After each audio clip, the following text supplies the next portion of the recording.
Voici 5 effets de la repentance. 5 faits que la repentance doit produire en toi.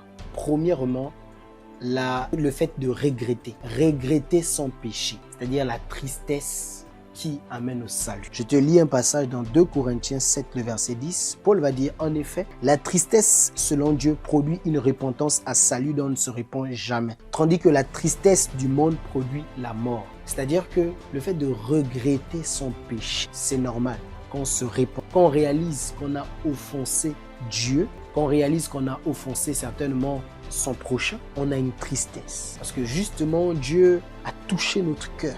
Donc on reconnaît que ce qu'on a fait est mal. On est triste par rapport à cela. On le regrette. Vous savez, si vous ne regrettez pas quelque chose, il vous serait facile de reproduire cette chose. Le regret fait partie des premières forces que Dieu nous donne afin de ne plus vouloir refaire ces mêmes péchés-là. Deuxième chose que produit la repentance, c'est quoi? La confession. Confesser ses péchés, avoir la force de confesser, c'est une preuve justement qu'on veut s'en débarrasser. C'est une preuve justement qu'on expose les ténèbres afin que la lumière, vienne à nous. On confesse qu'on ne veut plus des ténèbres. Vous voyez, on dit vraiment que les ténèbres sont mis d'un côté. C'est ça, confesser. C'est vouloir enlever les ténèbres de nous et vouloir les mettre d'un côté. Et beaucoup l'ont fait. Quand je lis par exemple Acte 19, le verset 18, la Bible dit « Plusieurs de ceux qui avaient cru venaient confesser et déclarer ce qu'ils avaient fait. » Et on a vu ça plusieurs fois. Vous voyez, et même avec Jean-Baptiste, les gens venaient confesser leurs péchés. C'est important aussi de le faire. Que ça soit dans sa chambre, se confesser, que ça soit avec un frère, que ça soit auprès d'un serviteur de Dieu. C'est important de confesser ses péchés. Troisième fait de la repentance, c'est le fait d'abandonner ses péchés. Après avoir regretté, après avoir confessé. Le but, c'est d'abandonner. C'est très important de le comprendre. Si je lis même 1 Thessaloniciens 1, le verset 9, la Bible va dire, car on raconte, Paul va parler, il dit, car on raconte à notre sujet quel accès nous avons eu auprès de vous et comment vous vous êtes convertis à Dieu en abandonnant les idoles pour servir le Dieu vivant et vrai.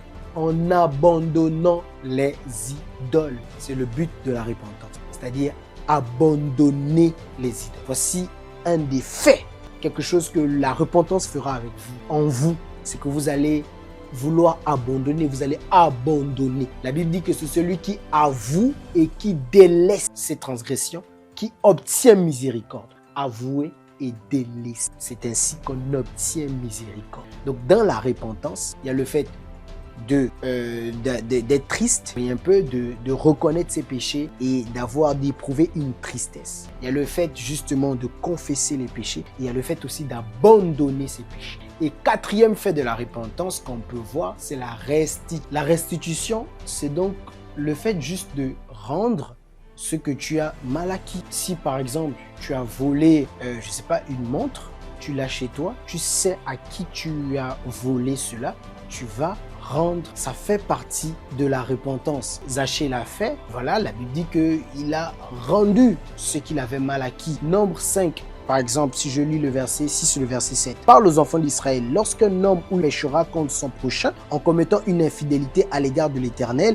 et qu'il se rendra ainsi coupable, il confessera son péché et il restituera dans son entier l'objet mal acquis. Il va restituer l'objet mal acquis. Donc, voici encore une manifestation de la repentance. Un fait dans la repentance. Le fait de restituer ce que tu as mal acquis. Et cinquième fait de la repentance, c'est la prise de résolution. Oui, quand on se repent, on a comme une force qui nous donne de prendre des résolutions fermes dans notre vie.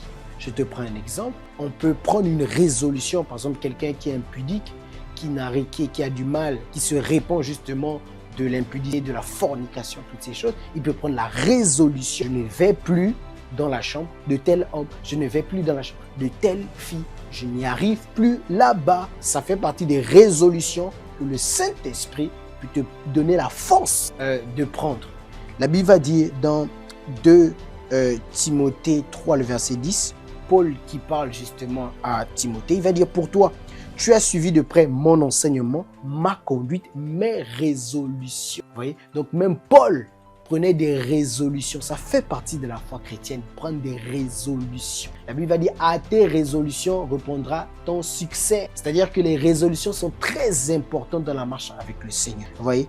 Et même Daniel 1, le verset 8 va nous dire quoi? Daniel résolut de ne pas se souiller par les mains du roi. Daniel résolut de ne pas se souiller. Vous voyez? Donc, la force que Dieu nous donne dans la régénération, quand il touche notre cœur, c'est aussi de prendre des résolutions. Si tu as une repentance où il n'y a aucune résolution que tu as prise, il y a quand même un souci. Parce que tu dois avoir la force de te dire, je ne vais plus faire ça, je ne veux plus faire ça, je prends la résolution de marcher comme ça et de ne pas marcher comme ça. Ce n'est pas que ce sont tes œuvres qui, tu le fais par tes propres œuvres, non. Mais c'est une force surnaturelle que le Saint-Esprit en toi te donne afin de véritablement te repentir et de croire en Jésus-Christ. Voici 5 faits que je peux citer qui émanent justement de la véritable repentance. Que Dieu te bénisse.